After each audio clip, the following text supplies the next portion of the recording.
শেখ হাসিনা মাথা উঁচু করে দেশে ফিরবেন। তিনি আদৌ কি ফিরবেন, বা ফিরলে আমরা কি করব, সেগুলো নিয়ে কয়েকটা কথা বলা দরকার। সম্প্রতি আমরা খেয়াল করেছি যে শেখ হাসিনার ইন্টারভিউ আবার পাবলিশ হচ্ছে। আবার বলছি মানে হলো, ভারতের মেইন স্ট্রিমে গত নির্বাচনের কিছুদিন আগে একবার তার সাক্ষাৎকার প্রকাশিত হয়েছে। এখন আবার দেখছি, আমি গতকালই দেখলাম হিন্দুস্তান টাইমসে হয়েছে, আনন্দবাজারে হয়েছে। সেখানে তিনি মাথা উঁচু করে ফিরে আসার কথা বলছেন। শেখ হাসিনা ফিরতে পারেন কাগজে কলমে যদি ধরে নেই, তার মাথা উঁচু আসলে আর হবে না কোনোদিন। এটা এই দেশে জনগণ জানে, খুব ভালোভাবে জানে। এমনকি আওয়ামী লীগেরও যারা অন্তত বর্বর ধরনের সমর্থক নন, তারাও শেখ হাসিনার আর মাথা উঁচু হতে পারে এটা বিশ্বাস নিশ্চয় করেন না। আওয়ামী লীগ ফিরবে কিনা সেটা আরেক আলোচনা। তিনি কি বলেছেন একটু জানি। আনন্দবাজারে যখন তার দেশে ফেরা নিয়ে জিজ্ঞেস করা, তখন তিনি বলছেন, আমাকে 19 বার হত্যার চেষ্টা করা হয়েছে। এটা একটা ন্যারেটিভ, আসলে আমরা জানি কখনো কখনো হয়েছে, কিন্তু 19 বার একটা সংখ্যা প্রতিষ্ঠিত করে ফেলা হয়েছে। 2004 সালের 21 আগস্ট গ্রেনেড হামলা করে আমার দলকে ধ্বংস করে দেওয়ার ষড়যন্ত্র হয়েছে, কিন্তু থামানো যায়নি।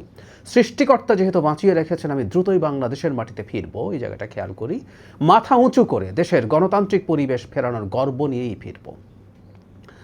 তারপর বলছে যে আওয়ামী লীগের উপর নিষেধাজ্ঞা আছে, তাহলে তিনি কিভাবে ফিরবেন? তিনি বলছেন, বঙ্গবন্ধুকে সপরিবার হত্যা করার পরেও তৎকালীন শাসক গোষ্ঠী আওয়ামী লীগকে ধ্বংস করার চেষ্টা করে, কিন্তু উল্টো আওয়ামী লীগ শক্তিশালী হয়েই ফিরে এসেছে। যারা এই নিষেধাজ্ঞাকে স্থায়ী মনে করছেন, তাদের ইতিহাসের পাতায় চোখ রাখতে বলবো। আমাদের কোটি কোটি সমর্থক এবং লাখো নেতাকর্মী দেশেই আছেন। এখনও আমার ছাত্রলীগের ছেলেরাই অসহায় কৃষকের পাশে আছে। ইউনূসের নেতৃত্বাধীন অবৈধ অন্তর্বর্তী সরকার এবং সাজানো নির্বাচনের মাধ্যমে গঠিত বিএনপি সরকারের অপশাসনের বিরুদ্ধে আমাদের নেতাকর্মীরা সরব। আওয়ামী লীগ মানুষের আবেগে রয়েছে, ফলে আমাদের ফিরে আসা অনিবার্য, শুধু কিছু সময়ের ব্যাপার। আরও সংগঠিত হয়ে শক্তিশালী হয়ে ফিরব। নীরবে তার প্রস্তুতি চলছে। আওয়ামী লীগের প্রস্তুতি নীরবে চলছে, তারা ফিরে আসবেন এবং শেখ হাসিনা মাথা উঁচু করে ফিরে আসবেন। আচ্ছা, উনি আসবেন কিনা সেই জায়গায় একটু পরে আসি। আসলে আমরা কি করব? গতকালই ইনফ্যাক্ট একটা আমরা তথ্য মন্ত্রণালয়ের একটা ব্রিফিংয়ে এই ব্যাপারে কথা বলেছিলাম। সেটা হচ্ছে, আওয়ামী লীগ এবং শেখ হাসিনার প্রতি আমরা ইনসাফ বা ন্যায় বিচার নিশ্চিত করব। অনেকে এরকম একটা ফটো কার্ড করায় ছড়িয়ে গেছে, ভেতরেরটা অনেকে পড়েননি।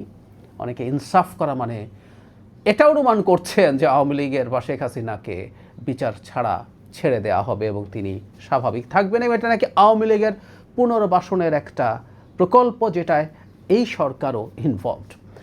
আমাদের শ্যালোনেস দেখে আমি ঠিক অবাক হই। আমি কিছু কনসাস মানুষকেও দেখেছি এটা শেয়ার করে করে এভাবে কথা বলছেন, অথবা তারা বুঝে শুনেও বলছেন, কারণ তারা ন্যারেটিভ তৈরি করতে চান, তারা একটা পারসেপশন তৈরি করতে চান যে বিএনপি আওয়ামী লীগকে তা পুনর্বাসিত করার চেষ্টা করছে। অথচ কয়েকদিন আগেই 2009-এর যে সন্ত্রাস দমন আইন, যেটার সংশোধনীর মাধ্যমে আওয়ামী লীগের কর্মকাণ্ড নিষিদ্ধ আছে, বিএনপি সেটাকে আইনে পরিণত করেছে।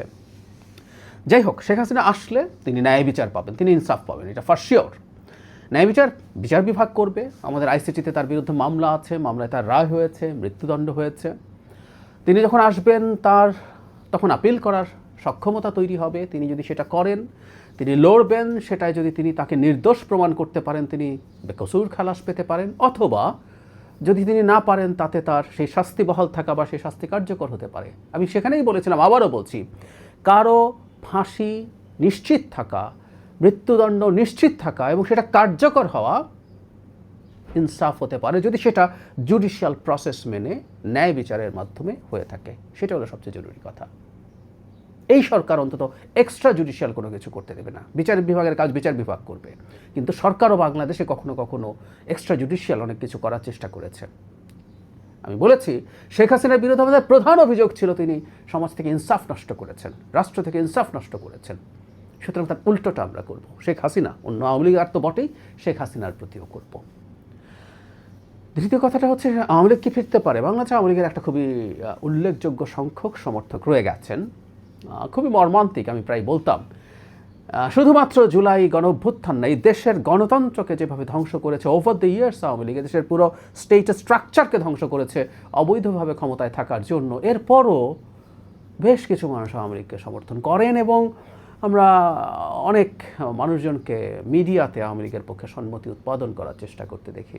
হতে পারে আওয়ামী লীগ কোনো না কোনো ফর্মে ফেরত আসার সম্ভাবনাকে উড়িয়ে দেওয়া যায় না। তারা যদি নিষিদ্ধ থাকে অন্য কোনো নামে অন্য কোনো ফর্মে হতে পারে, আর নিষেধাজ্ঞা যদি উঠে যায়, তাদের বিচারিক প্রক্রিয়ায় আইসিটিতে যদি তারা নির্দোষ প্রমাণিত হয়, তাহলে আওয়ামী লীগ নামেও ফিরতে পারে। কিন্তু শেখ হাসিনার মাথা উঁচু করে দূরে থাকুক, মাথা নিচু করেও এই দেশে ফিরে আসার সম্ভাবনা আসলে নেই।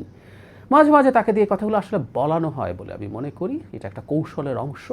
সেই হিসাবে তিনি এগুলো বলেন। বাংলাদেশে যদি আওয়ামী লীগের কোনো রকম ভবিষ্যৎ কোনো দিন আওয়ামী লীগ বা অন্য কোনো নামে হতে হয়, সেটা আওয়ামী লীগ এবং সম্ভব হলে শেখ পরিবারকে বাদ দিয়েই হয়তো হতে হবে। কেউ বলতে পারে আপনি আওয়ামী লীগের পক্ষে বলার কে, আওয়ামী লীগকে পরামর্শ দেওয়ার কে। না, আমি কেউ নই, কিন্তু একজন রাজনৈতিক বিশ্লেষক হিসেবে একসময় সেটাই আমার প্রধান পরিচয় ছিল, আমি অন্তত সেটা মনে করি। সুতরাং শেখ হাসিনার মাধ্যমে আওয়ামী লীগকে রিভাইভ করা হবে এবং শেখ হাসিনা বাংলাদেশে আসবেন প্রশ্নই আসে না। কারণ শুধু আমাদের দেশের বিচার বিভাগকে প্রশ্নবিদ্ধ করার চেষ্টা করে লাভ হবে না, কারণ জাতিসংঘের মানবাধিকার হাই কমিশন একটা বিস্তারিত অনুসন্ধান করেছে, রিপোর্ট করেছে।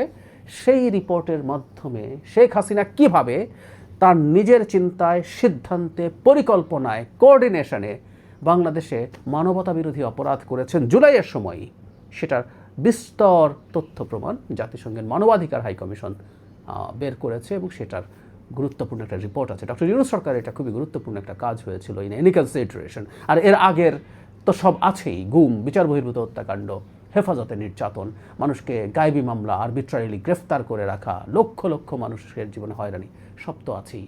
এগুলো মাথায় নিয়ে শেখ হাসিনা দেশে ফিরবেন মাথা উঁচু করে? No way, no way. বাংলাদেশের ভবিষ্যতে অত্যন্ত হিউমিলিয়েটেড একটা ক্যারেক্টার হিসাবে, অত্যন্ত ঘৃণিত, অত্যন্ত মানুষজনের প্রবলতম ঘৃণা নিয়ে তিনি বাংলাদেশের মাটিতে স্মরণ করা হবে। আমি প্রায় বলতাম একটা কথা, যে তার এই ঘটনাগুলো ঘটেছে বর্তমান ইনফরমেশন টেকনোলজির যুগে, ডিজিটাল যুগে। ফলে প্রচুর তথ্য তিনি মাঠে কি করেছেন, ওই সময় তিনি ফোনে কি কথা বলেছেন, এভরিথিং ইজ দেয়ার। শেখ হাসিনার মাথা নিচু থাকবে ফরএভার, তার মৃত্যুর পরও থাকবে। তার হয়ে কেউ কথা বলবে না। আমরা সেটা জনগণকে স্মরণ করিয়ে রাখবো, যাতে জনগণ বুঝতে পারে তারা কোথায় ছিল।